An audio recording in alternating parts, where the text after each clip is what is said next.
আজকে আমি একটা কাটলেট আটার রেসিপি করে দেখাবো। রেসিপিটা কি করব আপনারা দেখতে থাকুন। আমি কাটলেটটা ভালো করে পরিষ্কার করে নিয়ে ধুয়ে নিয়েছি। এবার কড়াইতে জল দিয়ে একটু লবণ দিয়ে জলটা গরম হয়ে গেলে কাঁঠালের আটিগুলো আমি একটু সিদ্ধ করতে বসিয়ে দিলাম। সিদ্ধ করতে বসিয়ে দেওয়ার পরে ওইটাকে আমি একটু ঢাকনা দিয়ে ঢেকে দেব। আস্তে আস্তে ওটা সিদ্ধ হতে থাকলো।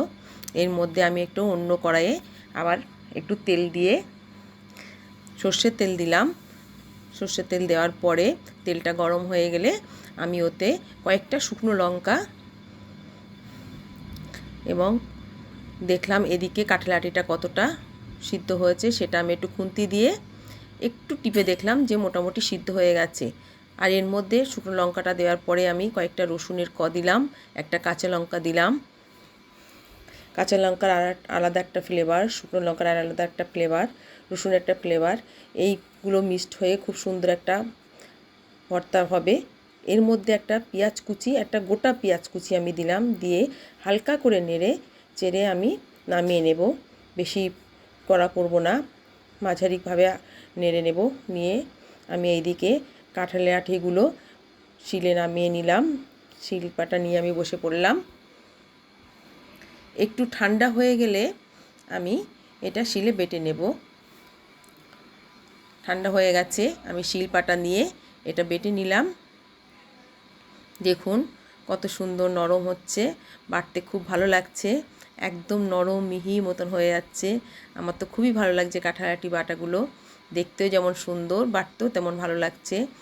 এবারে আমি ভালো করে পুরোটা বেটে নিচ্ছি। নেওয়ার পরে আপনাদেরকে আমি দেখাবো যে কিভাবে এই ভর্তাটা করলাম। এবার একটু ওই যে পেঁয়াজ, শুকনো লঙ্কা, রসুন, কাঁচা লঙ্কাগুলো যে আমি ভেজে রেখেছিলাম সেইটা একটু হালকা করে আমি শিলের পাটায় হালকা করে একটু বেটে নেব।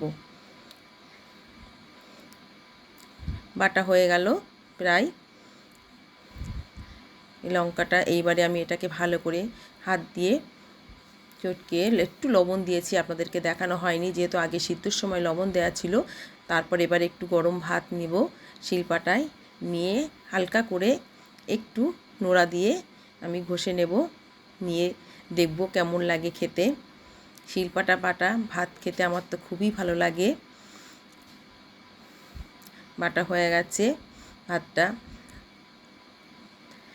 আমার ক্যামেরাম্যানকে আমি একটু দিলাম, খেয়ে বলবে কেমন হয়েছে। আমি একটু গালে দিয়ে দেখব কেমন সুস্বাদু হয়েছে। খেয়ে দেখলাম খুব সুন্দর হয়েছে। ক্যামেরাম্যানকে আর একটু দিচ্ছি, আর একবার খেয়ে দেখুক। আমি আর একটু খেয়ে নিলাম। দারুণ হয়েছে খেতে।